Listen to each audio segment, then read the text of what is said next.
নমস্কার, দেখছেন ভোট নিয়ে হবে যত কথা, সঙ্গে রয়েছে আমি গৌরব। দেখুন, ভোট সামনেই রয়েছে, আর ভোটের আগে কার্যত যেমন রাজনৈতিক যুক্তিতর্ক বাড়ছে, তেমনই কিন্তু রাজনীতির পারদটাও ঠিক বাড়ছে। আমরা বিভিন্ন জেলায় জেলায় বিভিন্ন বিধানসভায় পৌঁছে যাচ্ছি এবং সেখানে জনমতের মূলত প্রত্যাশা কি রয়েছে, জনমত কি উঠে আসছে, সমস্ত বিষয় আপনাদের সামনে তুলে ধরার চেষ্টা করছি। আর আজ যেখানে দাঁড়িয়ে রয়েছি, একটা হাই ভোল্টেজ এলাকা, হাই ভোল্টেজ বিধানসভা কেন্দ্র, বীরভূমের সিউড়িতে দাঁড়িয়ে রয়েছি, সিউড়ি বিধানসভা কেন্দ্র। আর সেখানেই এখনো পর্যন্ত কতটা উন্নয়ন হলো, কতটা উন্নয়ন রেখে এগিয়ে রয়েছে এই বিধানসভা, এবং সাধারণ মানুষ কোন কোন প্রত্যাশাগুলো রাখবেন এবং ভবিষ্যতে ভোট বাক্সে ভোটটা ঠিক পড়বে, আর সেখান থেকে আলোচনা করার চেষ্টা করবে। ইতিমধ্যে আমাদের সঙ্গে কর্মী সমর্থকেরা বিভিন্ন দলে যুক্ত হয়েছেন, রয়েছেন তৃণমূল কর্মী সমর্থকেরা, রয়েছে বিজেপি কর্মী সমর্থকেরা এবং কংগ্রেস কর্মী সমর্থকেরা অবশ্যই রয়েছেন। দেখুন, এই গড় রীতিমতো তৃণমূল যেমন শক্তিশালী, বিজেপিও রয়েছে শক্তিশালী, পাশাপাশি কংগ্রেস বা সিপিএমও কিন্তু কমে নেই, তারাও কিন্তু কোমর বেঁধে নেমে পড়েছে। অর্থাৎ হাড্ডাহাড্ডি লড়াই হবে এবারে নির্বাচনে। মানুষের চাহিদাগুলো আদতে পূরণ হলো কিনা, মানুষের সমস্যাগুলো সমাধান হলো কিনা, বা দুর্ভোগটা কতটা কমলো, সমস্ত বিষয় নিয়ে কথা হবে। আর এখানেই যখন বিকাশ রায় চৌধুরী রয়েছেন এখানকার বিধায়ক, আর সেখান থেকেই শাসক দলের কাছে যাব।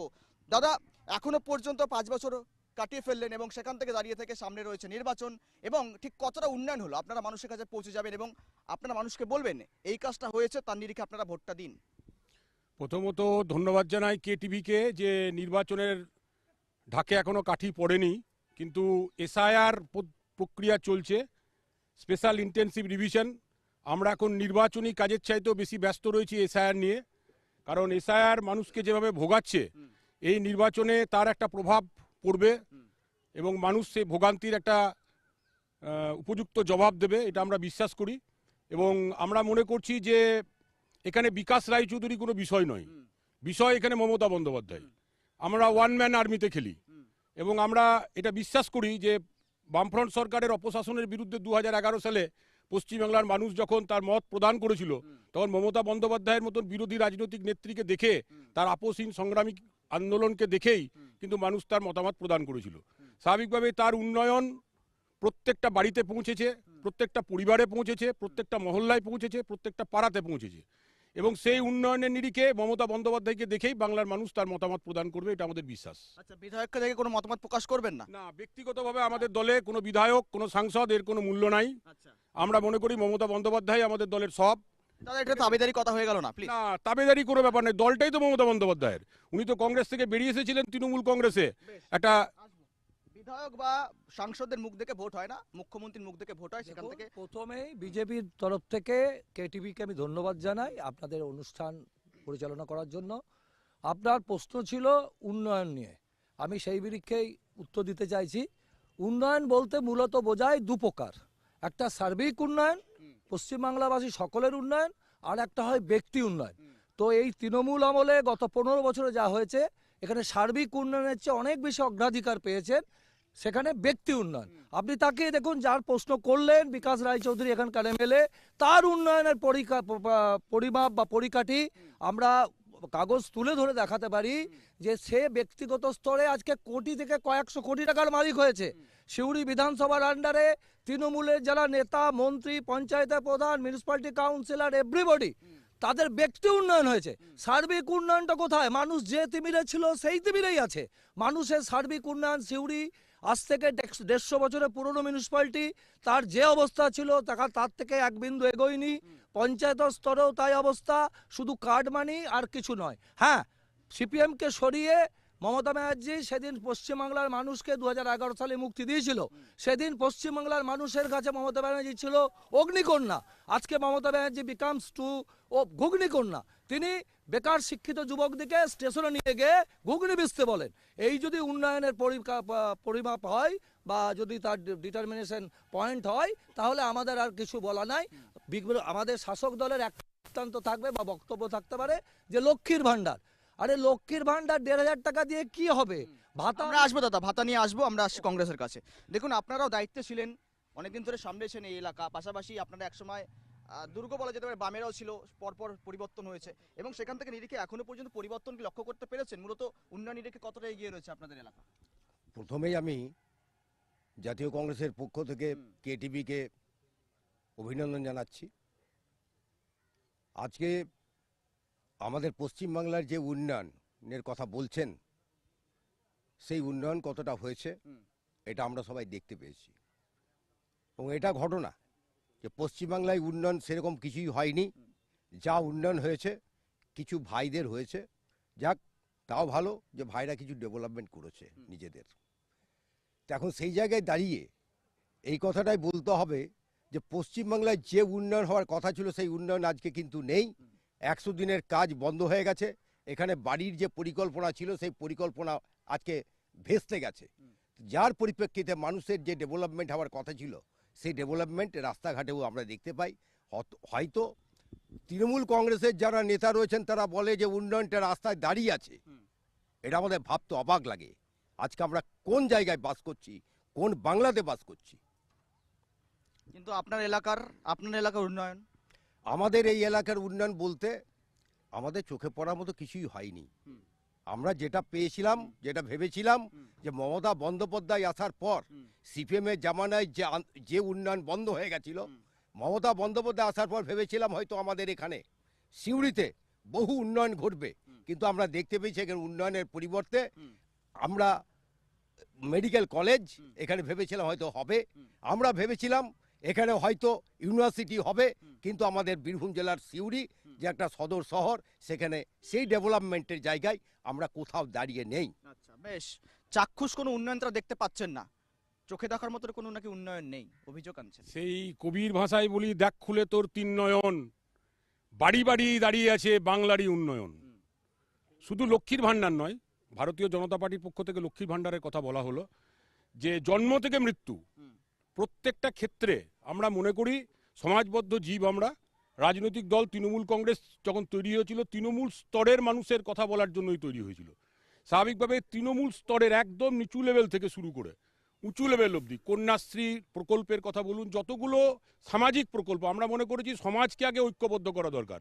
সমাজের সর্বস্তরের মানুষের কাছে আর্থিক বিকাশ প্রয়োজন আছে, কারণ আর্থিকভাবে মানুষ যদি শক্তিশালী না হয় তাহলে কিন্তু অর্থনীতির কোনোদিন কোনো উন্নয়ন ঘটতে পারে না।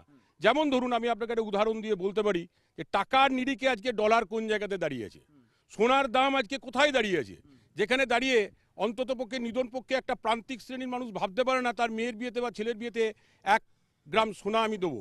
সেই জায়গাতে দাঁড়িয়ে আলোচনাটা এরকম হওয়া উচিত যে অর্থনৈতিকভাবে আমরা কতটা এগোতে পারলাম, কতটা পিছোতে পারলাম। সমাজ অর্থনীতির উপরেই দাঁড়িয়ে আছে, রাজনীতির ওপর দাঁড়িয়ে নেই। তাই আমাদের জননেত্রী মমতা বন্দ্যোপাধ্যায় সমাজ গঠনের ক্ষেত্রে প্রত্যেকটা পরিবারকে, প্রত্যেকটা এলাকাকে সংযুক্ত করার চেষ্টা করেছেন। সেই নিরিখে দাঁড়িয়ে আমার মনে হয় এই সামাজিক প্রকল্পগুলো, স্বাস্থ্যসাথী বলুন বা একটা, আগে আপনি দেখবেন লক্ষ্য করে যে পাড়ার মোড়ে মোড়ে ডাকাতি হতো। কেন ডাকাতি হতো? তার কারণটা হচ্ছে যে একটা গ্রামের কোনো মানুষ অসুস্থ হয়েছে, তার চিকিৎসার জন্য টাকার প্রয়োজন, বলে চল একটা ডাকাতি করুনি। ঠিক আছে, সেই জায়গাতে দাঁড়িয়ে আজকে কিন্তু চুরি ডাকাতিটা কমে গেছে।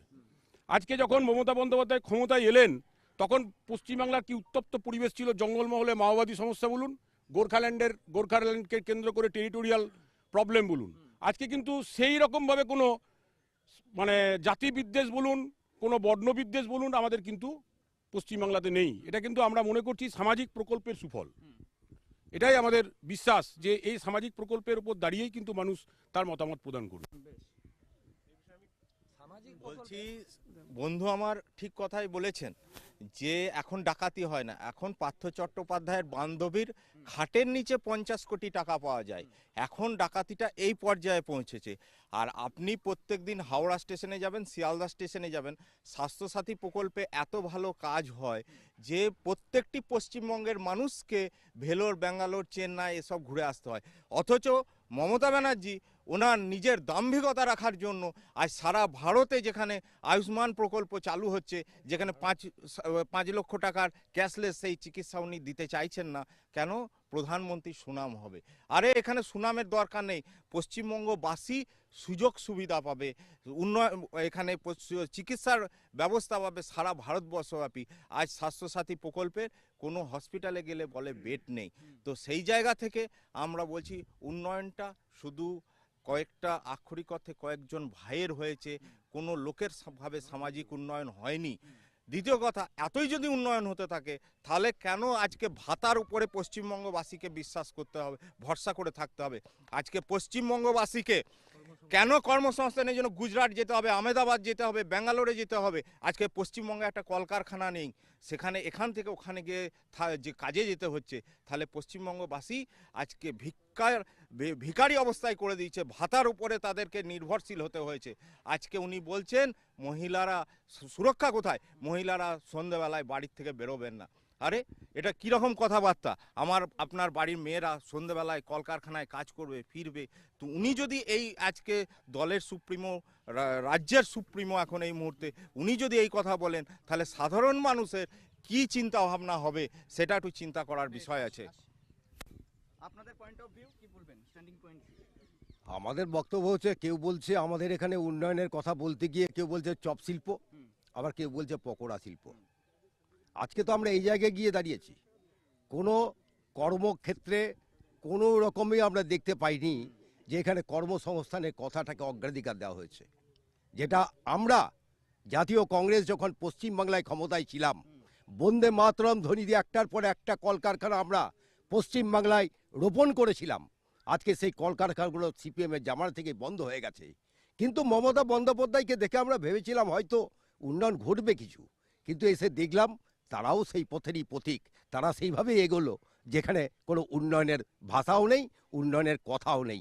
মুখেই শুধু উন্নয়ন, এই দিচ্ছি ওই দিচ্ছি, বিভিন্ন ভাতা প্রকল্পের মধ্য দিয়ে আজকে পশ্চিমবাংলাবাসীকে আজকে জাগ্রত করার চেষ্টা করছে। এটাই খারাপ লাগছে আমাদের। কেন শিল্প হবে না বাংলায়?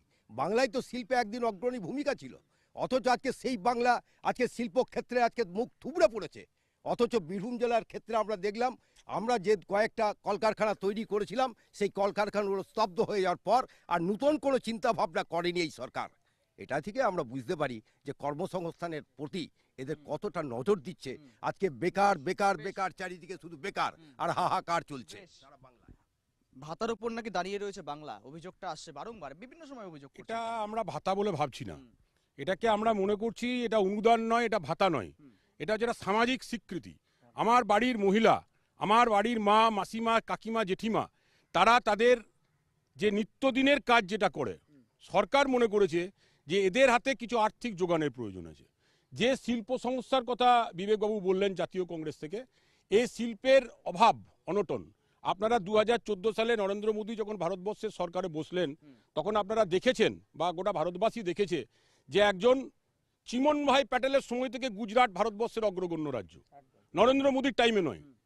কিন্তু তাকে ফেরি করা হলো সারা ভারতবর্ষে যে গুজরাটের চাইতে ভালো আর কোনো রাজ্য নেই। কিন্তু আমরা সেই 33 বছরের কেন্দ্রীয় বঞ্চনার শিকার, আজও কিন্তু 15 বছর মমতা ব্যানার্জির জামানাতে কেন্দ্রীয় বঞ্চনার শিকার। আমরা শুধু পশ্চিমবাংলার ক্ষমতাতে আছি, পশ্চিমবাংলার শাসন ব্যবস্থা পরিচালনা করছি, এটা যেমন আমাদের দায়, তেমনি পশ্চিমবাংলার মানুষ কিন্তু 19টা কেন্দ্রে ভারতীয় জনতা পার্টিকে নির্বাচিত করেছিল 2019 সালে, 18টা কেন্দ্রে লোকসভাতে। এখনো 12 জন সাংসদ আছে। বলতে পারেন এই যে বাজেট হলো, সেই বাজেটে একটা ভারী শিল্প পশ্চিমবাংলার জন্য আমরা পেলাম। বলতে পারেন যে আমরা কেন 100 দিনের কাজ, 100 দিনের কাজ Mahatma Gandhi national rural employment guarantee act, এটা একটা আইন, সে আইনকে ভাঙছে কারা? যদি কোনো চুরি হয়ে থাকে, কোনো দুর্নীতি হয়ে থাকে, সেই চুরি দুর্নীতির বিরুদ্ধে তদন্ত হবে। সারদা থেকে নারদা থেকে অনেক কেলেঙ্কারিতে আমাদের অনেক রাজনৈতিক নেতাকে বন্দি করা হয়েছে, তাদের ওপর মিথ্যা অভিযোগ চাপিয়ে দেওয়া হয়েছে, কিন্তু প্রমাণ করতে পারেনি। ইডি সিবিআই নোবেল, আমাদের এই বীরভূম জেলার রবীন্দ্রনাথ ঠাকুরের নোবেল চুরি হয়েছিল, তার কিনারা করতে পারেনি। চুরি কিনারা তো অনেক দূরস্থ। নির্বাচন আসে, নির্বাচনের আগে বিরোধী রাজনৈতিক দলরা একটা করে ইডি সিবিআই জুজু দেখায়, এখন এসআইআরকে কেন্দ্র করে নির্বাচন কমিশনের জুজু দেখাচ্ছে। আমরা বিশ্বাস করি যে মানুষ তার প্রত্যক্ষ মতামত প্রদান করবে, নির্বাচনের সময় জনতার আদালতে তার বিচার হবে, হয়েছে, আবারও হবে। দেখুন, কেন্দ্রীয় বাজেটে মূলত বাংলাকে ঢেলে সাজানো হয়নি, কোনো রকম স্কিম নাকি দেওয়া হয়নি, আর সেখান থেকেই ভোট বাক্সে একটা প্রভাব পড়তে চলেছে ব্যাপক হারে। আমি ওনার অনেকগুলো যুক্তি শুনলাম, ওনাকে আমি এক এক করে উত্তর দিতে চাই আমার সম্মানীয় প্রতিপক্ষকে। উনি প্রথমে ডলারের দাম জিজ্ঞেস করলেন। আমি ওনাকে প্রশ্ন করতে চাই যে কি করলে রুপির ভ্যালু বাড়বে আর ডলারের ভ্যালু কমবে। কারণ ডলারের তুলনায় রুপির ভ্যালু নিয়ন্ত্রণ মানে কোনো দেশ করে না, এটা আন্তর্জাতিক বাজার নিয়ন্ত্রণ করে। তার সঙ্গে সঙ্গে সোনার মূল্য দেশ নিয়ন্ত্রণ করে না, সোনার মূল্য আন্তর্জাতিক বাজার নিয়ন্ত্রণ করেন, সেটা উনি জানেন না, ওনাকে বলে দিলাম। 1 2 উনি আরো কয়েকটা কথা বলেন। উনি বললেন যে ডাকাতি নাকি এখন কমে গেছে। ঠিক কথা বলেছেন, এখন ডাকাতি সিস্টেমেটিক ওয়েতে ডাকাতি হয়। এখন যেরকম ভাবে তৃণমূলেরা ডাকাতি করে, সেই কারণে বালি পাচার হয়, বালি চুরি হয়, গরু চুরি হয়, কয়লা চুরি হয়, পাথর চুরি হয়। সুতরাং যে ডাকাতিদের ফাইল চুরি হয়। সুতরাং যে ডাকাতিটা আজ পর্যন্ত রাস্তায় ছিল, ওনারা সেটাকে সিস্টেমেটিক্যালি মানে কর্পোরেট রূপ দিয়েছেন। এখন সিন্ডিকেট রাজ চলে পশ্চিমবঙ্গে। এখন উনি বললেন যে ঢেলে সাজানো কেন্দ্র সরকার কি করেছে। এখন ওনারা শাসক দলে আছেন পশ্চিমবঙ্গে, ওনাদেরকে জবাব দিতে হবে যে কেন পশ্চিমবঙ্গে উন্নতি হয়নি, কেন বেকাররা চাকরি পাচ্ছে না। উনি একটু আগে বললেন যে আমাদের এখানে বিধায়ক বা এরকম এমপি কোনো মূল্য নেই, একমাত্র একজনই তার মাথার উপরে বসে থাকে। এইরকম যারা মানসিকতা রাখে এটাকে ডিক্টেটরশিপ বলে। যখন আমি এটাকে একনায়কতন্ত্র বলে, একজনই নায়ক, বাকিরা কেউ থাকবে না। তার মানে এখন এখানে এই যে সিউড়ি বিধানসভাতে মানুষ যাকে নির্বাচিত করেছিল, মানুষ যাকে দেখে ভোট দিয়েছিল, যে বিকাশ রায়চৌধুরীকে দেখে ভোট দিয়েছিল, তাহলে এখন সিউড়ি বিধানসভায় যে উন্নতি হয়নি, সিউড়ি বিধানসভায় যে কাজগুলো হয়নি, সেই প্রসঙ্গে যখন জিজ্ঞেস করতে হবে, তখন কি তারা সরাসরি নবান্নকে জিজ্ঞেস করতে হবে মমতা ব্যানার্জিকে? এখানে দায়বদ্ধ তো, এখানে আনসারেবল, মানুষের কাছে আনসারেবল তো বিকাশ রায়চৌধুরী। সুতরাং এখানে উনি যে কথাটা বললেন সম্পূর্ণ অযৌক্তিক কথা বললেন, যে এখানে কেউ নেই, একমাত্র একজন মমতা ব্যানার্জি আছে। উনি একটু আগে বললেন যে নারীদেরকে আমরা মনে করছি ভাতা নয়, আমরা নারীদেরকে স্বীকৃতি দিচ্ছি। ওনারা কি মনে করছেন মেন ব্যাপার নয় তো? ওনারা অনেক কিছু মনে করতে পারেন, ওনারা তাবেদারি করবেন, কোনো দলটা করেন। কারণ বিষয়টা হচ্ছে যে ভাতা, দেখুন বিজেপি কোনো ক্রমে বা কোনো রকম ভাবেই ভাতার বিরোধী নয়। কারণ উনি যেটা বললেন, আমি ওটাতে পার্টলি সহমত প্রকাশ করছি, যে পশ্চিমবঙ্গের নারীদের হাতে যেটুকু অর্থ আসছে এটা হচ্ছে ঠিক আছে, ফাইন, কিন্তু ভাতা মানে যে উন্নয়ন তা তো নয়। ডেভেলপমেন্ট আর ওয়েলফেয়ারের মধ্যে ডিফারেন্স করতে হবে। একটা সরকারের মূল কাজ কিন্তু ওয়েলফেয়ার নয়, একটা সরকারের মূল কাজ হচ্ছে ডেভেলপমেন্ট। সরকার যদি ডেভেলপমেন্ট না করে, যদি শুধুমাত্র ওয়েলফেয়ারে টাকা ঢালে, তাহলে কি করাবো? ওনারা আইন মানার কথা বলছিলেন। এখন ফিসকাল ডেফিসিট হচ্ছে 3.7%, যেটা হচ্ছে FRMB, যে আমাদের যে অ্যাক্ট আছে, যে অ্যাক্টের ফলে প্রত্যেকটা রাজ্যে যে ম্যাক্সিমাম যে একটা রাজ্য যে পরিমাণ ফিসকাল ডেফিসিট রাখতে হবে সেটা 3%, ওনারা সেটা অতিক্রম করে 7.7% চলে গেছে। মানে সেটা যদি টাকা হিসাব করা যায়, তাহলে হাজার হাজার টাকা ফিসকাল ডেফিসিট চলছে। এই হাজার হাজার টাকা যে ফিসকাল ডেফিসিট চলছে, এবং যে পরিমাণে ঋণ করা হচ্ছে, এবং ঋণ করে যে প্রচুর পরিমাণে করা হচ্ছে, যে জনমোহিনী প্রকল্পগুলো করা হচ্ছে, সেটার ভুগতান কিভাবে হবে? আজকে পুরো পশ্চিমবঙ্গ 8 লক্ষ কোটি টাকা ঋণের উপর দাঁড়িয়ে আছে। ওনারা জবাব দিন আজকে কিরকম ভাবে আসবো। এখন ব্যাপারটা হচ্ছে যে এদের দুটা দলের, এই তৃণমূল এবং বিজেপি, এদের তো সম্পূর্ণ একদম খুব সুন্দর আতাত রয়েছে, এ বিষয়ে কোনো সন্দেহ নেই। তার কারণ হচ্ছে 100 দিনের কাজটা বন্ধ করে দিল। এখানে অনেক 100 দিনের কাজ, যে কাজটা গরিব মানুষরা তাদের হাতে ডাইরেক্টলি টাকাটা পৌঁছে যাচ্ছিল। আজকে বহু মানুষ আছে যারা কিন্তু এই টাকাটার জন্য বহু কষ্ট ভোগ করতে হচ্ছে। এখানে হয়তো 100 দিনের কাজে অনেক চুরি হয়েছে, অনেক ডাকাতি হয়েছে, কিন্তু সেই ডাকাতি রোধ করার জন্যে কেন্দ্রীয় সরকার কি সেই কোনো ব্যবস্থা নিয়েছে? আজকে তদন্তের নাম করে আজকে এখানকার এই 100 দিনের কাজটা বন্ধ হয়ে গেছে। আর মমতা বন্দ্যোপাধ্যায়ের নেতৃত্বে একদম সংগঠিত চুরির মধ্য দিয়ে 100 দিনের প্রকল্পটা এখানে বন্ধ হয়ে যাওয়ার পরিপ্রেক্ষিতে বহু গ্রামের গরিব গুরব মানুষ, যাদের এটার উপরে অনেকটাই হয়তো আর্থিক সংস্থান তৈরি হয়েছিল, তাদের হাতে একটা অর্থ আসছিল, সেই অর্থটা বন্ধ হয়ে গেছে। এটা হচ্ছে একটা। দ্বিতীয় কথা হচ্ছে, এরা দুটো দল মিলিয়ে আজকে পশ্চিম বাংলা, সারা ভারতবর্ষ জুড়ে যেভাবে ওরা চালাচ্ছে, এখানে ডেভেলপমেন্টের কোনো জায়গা নেই এবং কোনো প্রশ্ন নেই।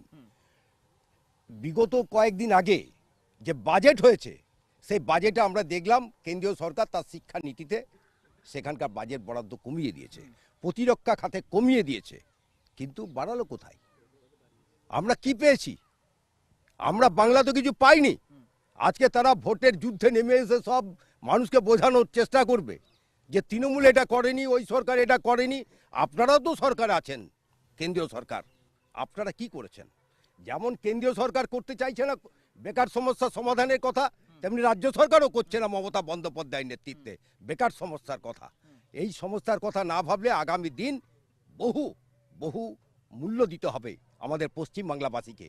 এর জন্য আমাদেরকে হয়তো তৈরি থাকতে হবে আগামী দিনের জন্য। প্রস্তুত আছি আমরা। দেখুন, বিজেপি এবং তৃণমূল আপনাদের মধ্যে নাকি আতাত রয়েছে, এ টিম বি টিম। এই বিষয়ে দুটো বিষয় কথা বলি। আমরা তো জোরের সঙ্গে বলতে পারি মমতা বন্দ্যোপাধ্যায় আমাদের নেত্রী, তাকে দেখে বাংলার মানুষ ভোট দেয়। কিন্তু আমরা শুনেছিলাম যে আমাদের এই বাংলারই একজন ডক্টর শ্যামাপ্রসাদ মুখোপাধ্যায়ের জনসংঘ থেকে ভারতীয় জনতা পার্টির উৎপত্তি হয়েছে। দলটা কি ভারতীয় জনতা পার্টি আছে?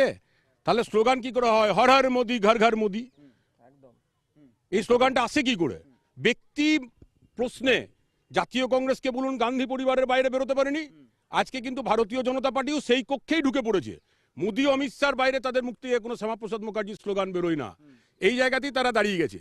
আর উন্নয়নের যে কথা উনি বললেন, যে হ্যাঁ এটা ঠিক, 33 বছরে অনেক শিল্প কলকারখানা বামফ্রন্টের আমলে বন্ধ হয়ে গেছে, কর্মসংস্কৃতি নষ্ট হয়েছে, সেই জায়গাতে দাঁড়িয়ে দুয়ারে সরকার মানুষের কাছে পৌঁছে দিয়েছে যে ন্যূনতম মানুষের যে প্রয়োজন সরকার তার বাড়িতে পৌঁছে যাবে। কর্মসংস্কৃতির হাল ফেরানোর জন্য এটাই বোধহয় একটা উল্লেখযোগ্য পদক্ষেপ, যা সারা ভারতবর্ষের কোনো সরকার আজ অব্দি তৈরি করতে পারেনি। এক। দুই হচ্ছে, আপনি যে জেলার মাটিতে দাঁড়িয়ে আছেন, সেই জেলাতে এশিয়ার মধ্যে সর্ববৃহৎ কয়লা খনির একটা প্রস্তাব এবং তার কার্যকর করার জন্য যে ভূমিকা মুখ্যমন্ত্রী নেওয়া দরকার, West Bengal power development corporation লিমিটেডের মাধ্যমে তার প্রক্রিয়া চলছে। জানি না যারা বিরোধীরা বলে ফাইল চুরি, কেউ বলে উদ্বোধন চুরি, আমি সে প্রসঙ্গে বলতে চাই যে আমি জানি ভারতীয় রেল ভারতবর্ষের রেল। আমি এটা জানি না যে ভারতীয় রেল কাউকে এখানে আলাদা করে মুখপাত্র নিয়োগ করেছে কিনা। যা ভারতীয় জনতা পার্টির মুখ থেকে শুনতে হবে, ভারতের কবে কোন রেল প্রকল্প, কবে কোন উড়ালপুল উদ্বোধন হবে, কোনটা হবে না, তা ভারতীয় জনতা পার্টির মুখ থেকে শুনতে হয়। অতএব সরকারটা মানুষের নয়, সরকারটা কোনো বিশেষ নরেন্দ্র মোদী অমিত শাহ দ্বারা পরিচালিত সরকার। আর এই জায়গাতেই আমরা বঞ্চনার শিকার পশ্চিমবাংলার মানুষ। যেহেতু আমরা বাঙালি, এই বাংলার লড়াই বাঙালিরা লড়বে, আমরা বিশ্বাস করি। দেখুন না, কেন্দ্রীয় বঞ্চনার যেমন অভিযোগ রয়েছে, পার্সপেক্টিভ বুঝে গেছি। আপনাকে প্রথমে এটা জানাচ্ছি, বিজেপির ক্ষেত্রে অনেক বক্তা, কংগ্রেসের ক্ষেত্রে আপনি পার্টিকুলার একজন ধরছেন বা টিএমসির ক্ষেত্রে একজন ধরছেন, আরও বক্তাকে সুযোগ দিন। অন্য অন্য ক্ষেত্রে ওটা আমার ব্যাপার না। যদিও আমি একটাই আপনাকে বলতে চাইছি, বিজেপির কোনো জাতীয় স্লোগান যেটা আজ আদি অনন্ত আজও রয়েছে, ভারত মাতা কি জয়, বন্দে মাতারম। বন্দে মাতারম ভারতবর্ষের শুধু নয়, পশ্চিমবাংলার মাটি থেকে উদ্বোধন হয়েছিল। যে বন্দে মাতরম জাতীয় সঙ্গীত আখ্যা পাওয়ার কথা ছিল, সেটা ভেঙে দিয়েছিল তদানীন্তন কংগ্রেস এবং মুসলিম লীগের চক্রান্তে। আমাদের সেইটাই স্লোগান। কিন্তু আমাদের পশ্চিমবাংলার যে বর্তমান শাসক দল, তাদের যে স্লোগান জয় বাংলা, সেটা বাংলাদেশের মুক্তিযোদ্ধা স্লোগান, সেটা বিদেশি স্লোগান, সেটা ভারতবর্ষের মাটিতে উৎপত্তি হয়নি। বন্দে মাতরম পশ্চিমবাংলার বুকে তৈরি হয়েছিল, ঋষি বঙ্কিমচন্দ্র বা মুর্শিদাবাদের বুকে, সেখানে তারা লিখে গেছিল। তার কাটছাট করেও তাকে জাতীয় স্লোগান দেওয়া হয়নি। আর উন্নয়ন, ভিজিবিলিটি, যে কোনো উন্নয়ন ভিজিবল হয়, কোনো ওখানে হেয়ার হয় না। দেখা উন্নয়ন কি হচ্ছে পশ্চিমবাংলার মানুষ দেখতে পাচ্ছে। বর্তমান দুদিন আগেও যে পশ্চিমবঙ্গ সরকার যে বাজেট পেশ করেছে, দেখুন, যা ভাতা ভিক্ষা যা দেবে দেখ, তার আয়টা কোথায়? পশ্চিমবাংলার বর্তমান অ্যাজ অন টুডে, আজকের ডেটে 8,15,000 কোটি টাকা ঋণ, যে ঋণের জন্য বৎসরে 45,000 কোটি টাকা সুদ গুনতে হচ্ছে। এবং এই সোশ্যাল সেক্টর, ওয়েলফেয়ার সেক্টরে ভারতবর্ষের বুকে পশ্চিমবঙ্গ সরকারকে প্রায় 1 লক্ষের ওপর কোটি টাকা তাকে বহন করতে হচ্ছে। তাহলে এত টাকা বহন করার পর রেভিনিউ বাজেটে যেটা দুটো সাইড, তাকে আয় তো দেখায়নি, ব্যয়টা দেখিয়েছে। ব্যয়ের ক্ষেত্রে তাকে রেভিনিউ এক্সপেন্স আর আদার সাইডে থাকে ক্যাপিটাল এক্সপেন্স। তো রেভিনিউ এক্সপেন্স ম্যান্ডেটারি তাকে করতেই হবে। ক্যাপিটাল এক্সপেন্সের যে ইন্টারন্যাশনাল গ্রোথ বা ইনফ্রাস্ট্রাকচার ডেভেলপমেন্ট, তার কোনো শূন্য, সেখানে খাতে কিচ্ছু ধরা নেই। এবং শিক্ষা ক্ষেত্রে পশ্চিমবঙ্গ সরকার 1 পয়সা ধরেনি, স্বাস্থ্যের ক্ষেত্রে ততই বছর। তাহলে কি ভিক্ষা ভাতা ওয়েলফেয়ার করা উচিত? তাহলে ভিক্ষা দিয়ে কি বারেবার একই ঢোক টোপ দিয়ে কি চলা যায়? এটা পশ্চিমবাংলার শিক্ষিত মানুষ মানতে পারে না, মানবে না। আর কংগ্রেসি বন্ধুরা যা বলছে যে তৃণমূল বিজেপির হাতে, আমি একটা কথাই বলবো, তৃণমূলের জন্ম হয়েছিল কংগ্রেসের গর্ভ থেকে এবং ডিএনএ এক। তাই যদি কোনো জোট থাকে তাদের মধ্যে আছে। আমাদের জন্ম হয়েছিল আরএসএস থেকে, আমাদের জন্ম হয়েছিল ন্যাশনালিজম থেকে, আমাদের সৃষ্টি হয়েছিল শ্যামাপ্রসাদ মুখার্জি। তাই শ্যামাপ্রসাদ মুখার্জির পশ্চিমবাংলা আমরা জয় করছি, করব। 2026 আমাদের লক্ষ্য, আমরা অবিচল, এক বিন্দু সত্যে রাজি নয়। ডেভেলপমেন্ট বা আদার ইস্যু পাবলিকলি ভাসছে, মানুষ will say what will be the result. Okay, দেখুন, অনেক হলো মূলত বাংলাব্যাপী কথা, প্যান ইন্ডিয়া ব্যাপী কথা অনেক হলো, কিন্তু এখন আপনাদের মাটিতে দাঁড়িয়ে রয়েছি এবং জেলায় দাঁড়িয়ে রয়েছে, এবং জেলার কথা হোক, এই এলাকার কথা হোক, অনেক হয়ে গিয়েছে প্যান ইন্ডিয়ার কথা, বাংলার কথা, সমস্ত বিষয় সকলেই জানেন, বলার কিছু নেই। এবং সেখান থেকেই আপনার এলাকার কথা বলুন তো। এবার অনেক প্যান ইন্ডিয়ার কথা হয়েছে, আপনার এলাকার কথা বলুন। আমাদের এলাকায় যে ডেভেলপমেন্ট হওয়ার কথা, আমরা তো ভেবেছিলাম হয়তো ডেভেলপমেন্ট হবে, কিন্তু ডেভেলপমেন্ট তো পাইনি আমরা। আমাদের এখান থেকে মেডিকেল কলেজ হওয়ার কথা ছিল সিউড়িতে, কিন্তু সেটা হলো না। আমাদের এখানে ইউনিভার্সিটি হওয়ার কথা, যেহেতু আমাদের ডিস্ট্রিক্ট টাউন, ডিস্ট্রিক্ট শহর এটা, সেখানে আমাদের কিন্তু ইউনিভার্সিটি হলো না।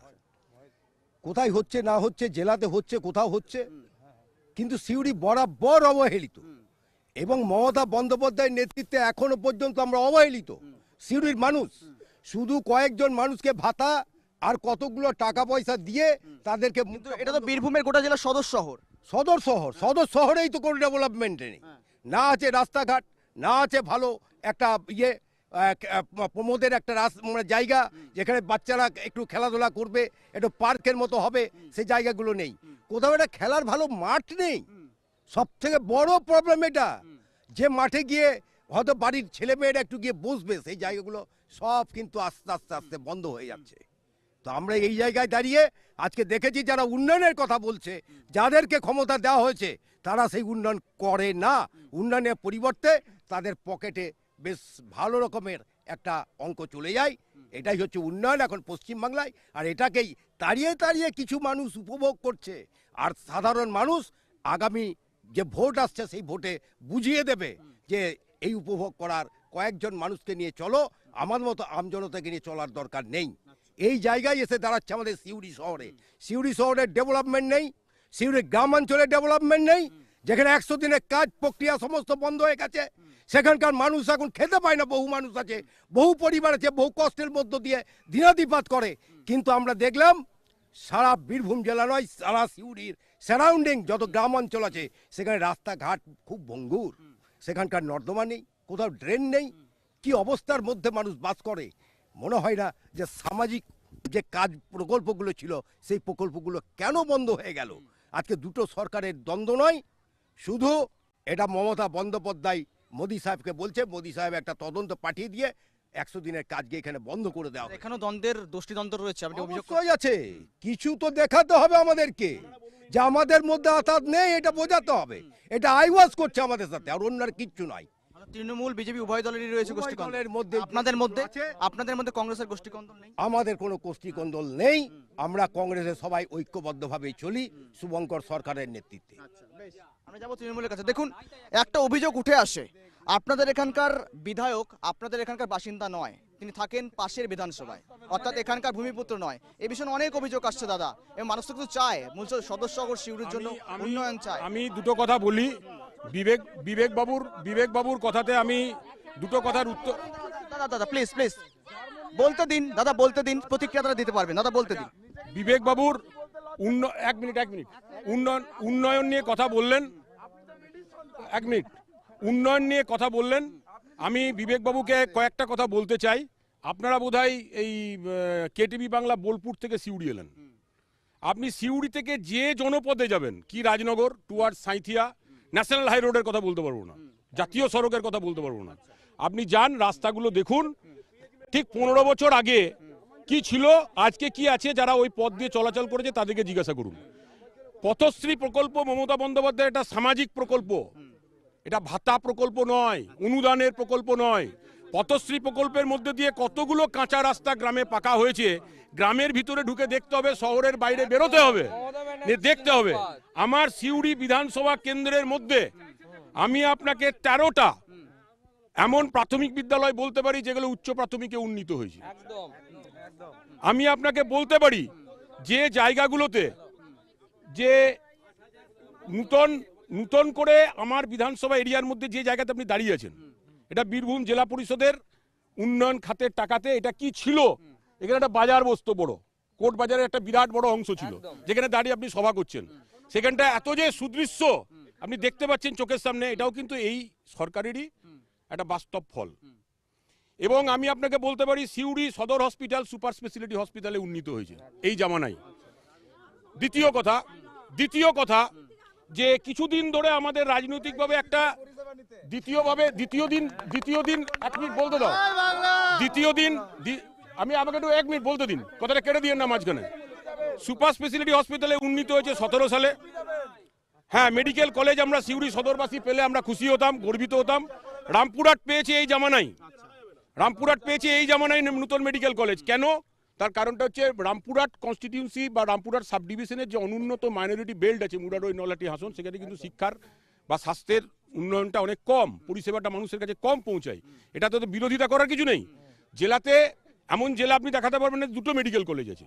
বীরভূম পেয়েছে রামপুরহাট, ভবিষ্যতে সিউড়ি পাবে না তার কোনো মানে নেই। সুপার স্পেশালিটি হসপিটালের নিয়ে কয়েকদিন আগে আমি রাস্তা দিয়ে দেখলাম গণস্বাক্ষর অভিযান চলছে ভারতীয় জনতা পার্টির পক্ষ থেকে। যে কেন, তার কারণটা হচ্ছে যে আমরা নাকি সুপার স্পেশালিটি হসপিটালটা বেসরকারি হাতে তুলে দিচ্ছি। ওনারা ভুল করছেন, ওনাদের এক মিনিট আলোচনাটা ওনারা ভুল করছেন। এই যে বলছি আমি এই কথাটা বলতে চাই, সুপার স্পেশালিটি হসপিটাল বেসরকারিকরণ করা হচ্ছে না। মিথ্যা অভিযোগ আপনারা প্রচুর করেছেন। সুপার স্পেশালিটি হসপিটালের মাঝখানে এমন জায়গা আছে যেটা পিপিপি মডেলে চলে, সিটি স্ক্যান ইউনিট, যেটাও এই জামানায় তৈরি হয়েছে। তখন ওনাদের উচিত ছিল ওইটা নিয়ে বিরোধিতা করা। উন্নয়ন তো ওনাদের হাত ধরে আসে না। আমাদের একটা উদ্যোগ গ্রহণ করা হয়েছে যেটা খুব মাইনর স্টেজে আছে, যে বেসরকারি উদ্যোগে একটা মেডিকেল কলেজ এখানে স্থাপন করার প্রচেষ্টা চালানো হচ্ছে, যেটা খুব মাইনর স্টেজে আছে। বেসরকারি মেডিকেল কলেজ যেখানে যেখানে তৈরি হয়, সরকার 10 বছরের জন্য সংশ্লিষ্ট সেই এলাকার সরকারি হাসপাতালে যে পেশেন্টরা ভর্তি থাকে তাদেরকে পরিষেবা দেওয়ার জন্য সেই মেডিকেলের ছাত্রছাত্রীদের জন্য এটা খুলে দেয়। পরবর্তীকালে যখন সেই বেসরকারি মেডিকেল কলেজ তার নিজস্ব ইনফ্রাস্ট্রাকচার তৈরি করে, তখন কিন্তু স্বাভাবিকভাবে সেটা বেসরকারি উদ্যোগে চলে যায়। তার মানে এই নয় যে সদর হসপিটালটা কিন্তু বেসরকারিদের হাতে তুলে দেওয়া হচ্ছে। এই ধরনের বিভ্রান্তিমূলক প্রচার করে নির্বাচনটাকে বাজার গরম করা যায়, কিন্তু নির্বাচনী ভোট যুদ্ধ পার করা যায় না। হ্যাঁ, ওনারা যেটা বলছেন যে মহিলাদের সুরক্ষা নেই, আমি জানতে চাই এই 15 দিন আগে দিল্লিতে যে ঘটনাটা ঘটলো, 509টা মেয়ে আর 298টা বাচ্চা, এর হদিস কোথায়? তারা কোথায় গেল? কোথায় গেল তারা? 2 নাম্বার, বিহারে যখন ভোটে জিতলো 10,000 করে মধ্যবিত্ত মহিলাদের টাকা দেবো বলেছিল, ঠিক আছে, যখন ভোটে জেতা হলো 1 মাসের মধ্যে বুলডোজার দিয়ে তাদের ঘর বাড়ি ভেঙে দেওয়া হলো। কোথায় গেল সেই উন্নয়ন? একদম বিজেপি, দেখুন বিজেপি বলছে বাংলায় বেকারত্ব দূর করবে, ঠিক আছে, দেশের প্রধানমন্ত্রী গুজরাটের বাংলার বিষয়ে যাচ্ছি না, আমরা গোটা বাংলা, আপনার এলাকার কথা বলুন না। আমরা যারা, আচ্ছা আমার কথাটা শুনুন, যারা অলরেডি ডাবল ইঞ্জিনের সরকার আছে, ভারতবর্ষের মধ্যে সব থেকে বেশি বেকারত্ব হচ্ছে হরিয়ানা, 15 বছর ধরে বিজেপি শাসিত রাজ্য, এবং 5 বছর ধরে রাজস্থানে সরকারে আছে বিজেপি, তাই সেখানে বেকারত্ব দূর করবে না, বাংলায় বেকারত্ব দূর করবে। সেকেন্ড, গরু পাচার করার কথা বললো, যে উত্তরপ্রদেশের মুখ্যমন্ত্রী সিউড়িতে এসে বলে যাচ্ছে যে যারা গৌমাতাকে কাটবে তাদেরকে উল্টো টাঙিয়ে ঝুলিয়ে রাখবো, আর ভারতবর্ষের মধ্যে সবথেকে বেশি। You are doing personality mister anchor, you are doing personality, don't. যারা বলছে তার সকল সুযোগ দিচ্ছি একদম। আপনাদের বক্তব্য ভালো, আপনাদের বক্তব্য ভালো, সেজন্য বলছেন তার আপনারা। আপনি লোকাল করেছেন, লোকাল ডেভেলপমেন্ট বা লোকালের উপর বলেছেন। আমি আপনাকে একটা বলতে চাই, দেখুন একটা সরকার 15 বছর থাকলে কিছু কাজ করতেও হবে। উনি পিপি মডেল স্কুলের কথা বলেছে, আমি ওনার অবগতির জন্য জানাই, গত 15 বছরে পশ্চিমবাংলায় 8,242টি প্রাথমিক স্কুল বন্ধ হয়ে গেছে। আমি সিউড়ি বিধানসভার কথা বলছি, সিউড়ি বিধানসভায় 32টি স্কুল আছে সিউড়ি পৌরসভার মধ্যে। আপনি দেখুন 11টা স্কুলের আপনার ছাত্র শূন্য, যা অবস্থা, কেউ জোর করে ডেকেছে, রামকৃষ্ণ বিদ্যাপীঠ বলে একটা শিশু বিদ্যাপীঠ আছে, নিয়ে চলে গেছে। আমি সে বিষয়ে যাচ্ছি না। উন্নয়ন করার লক্ষ্য সবাই থাকে, সবাই করতে চায়। পিপিপি মডেল যে চলে না তা নয়, সুপার স্পেশালিটি আস্তে আস্তে, সুপার স্পেশালিটি হাসপাতাল পিপিপি মডেল যে চলে না তা নয়, চলে, কিন্তু সেই পিপিপি মডেলে করতে গেলে কোনো এক্সপার্ট মেডিকেল এজেন্সিকে আনতে হয়। অন্যান্য জায়গা আছে, যেমন অ্যাপোলোর মতন জায়গা আছে, বা বিভিন্ন যারা ফ্যাংরোজের মতন আছে, আমরির মতন আছে, যারা এক্সপার্ট মেডিকেল এজেন্সি, তাদেরকে দিয়ে মেডিকেল কলেজ চালানো যায়।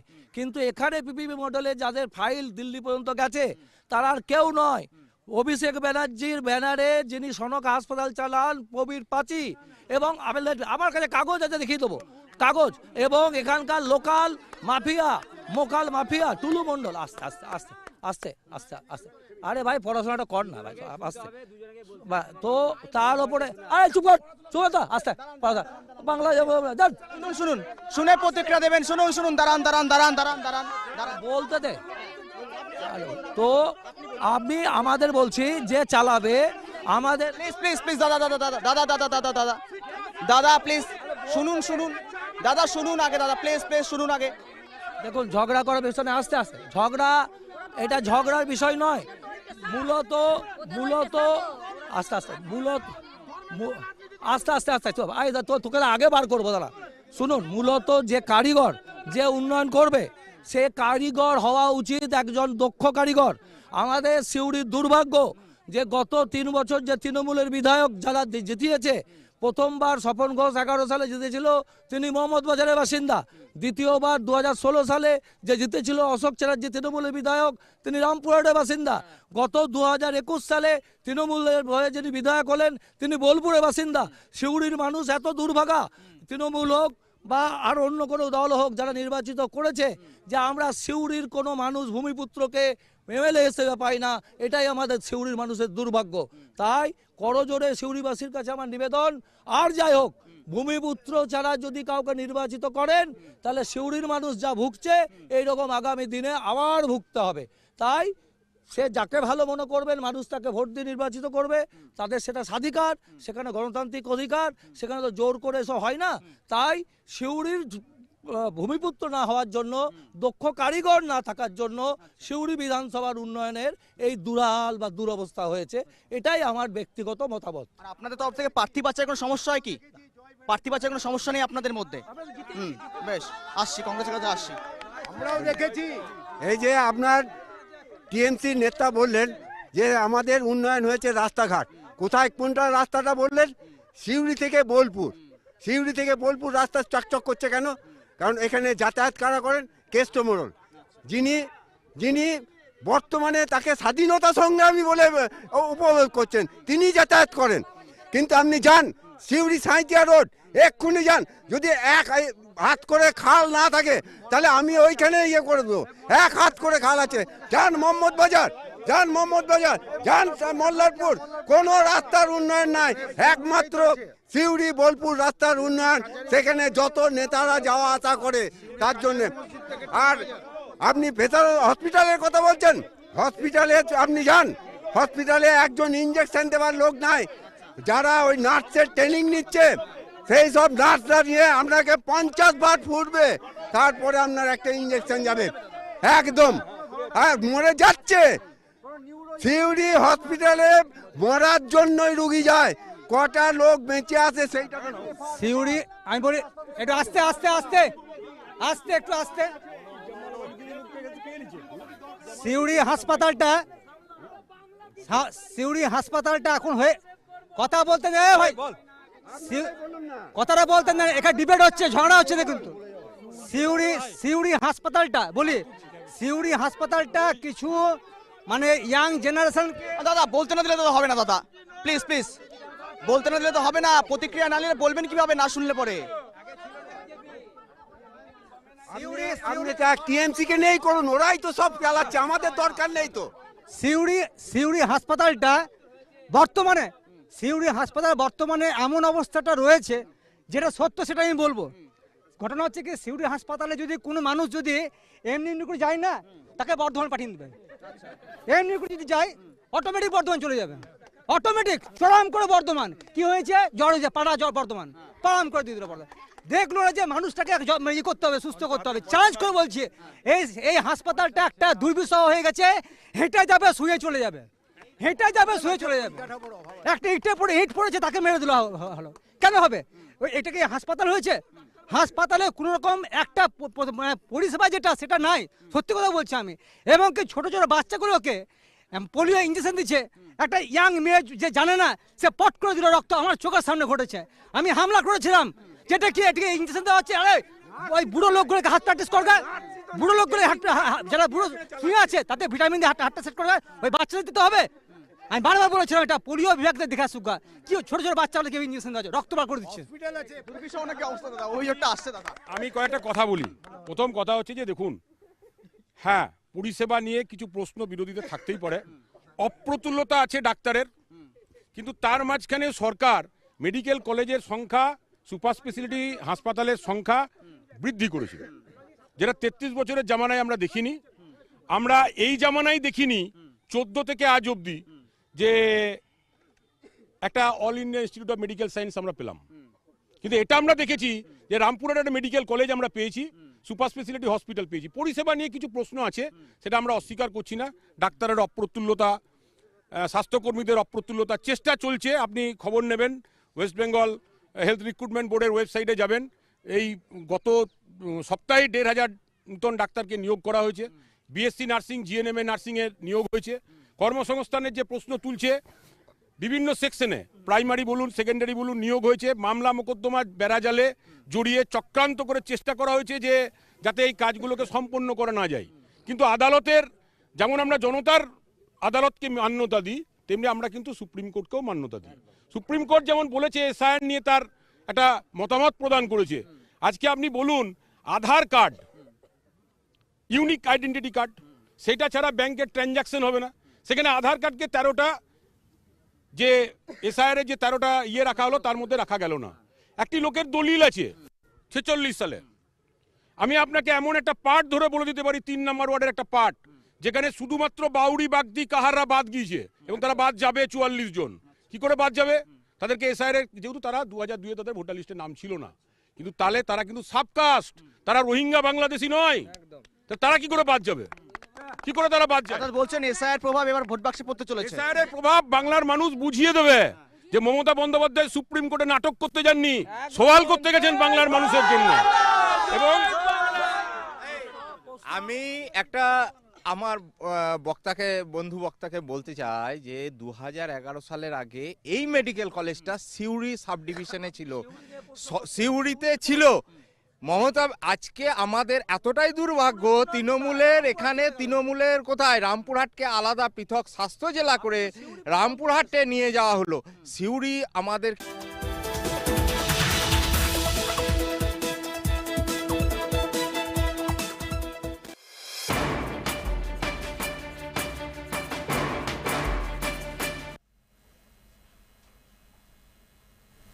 নমস্কার।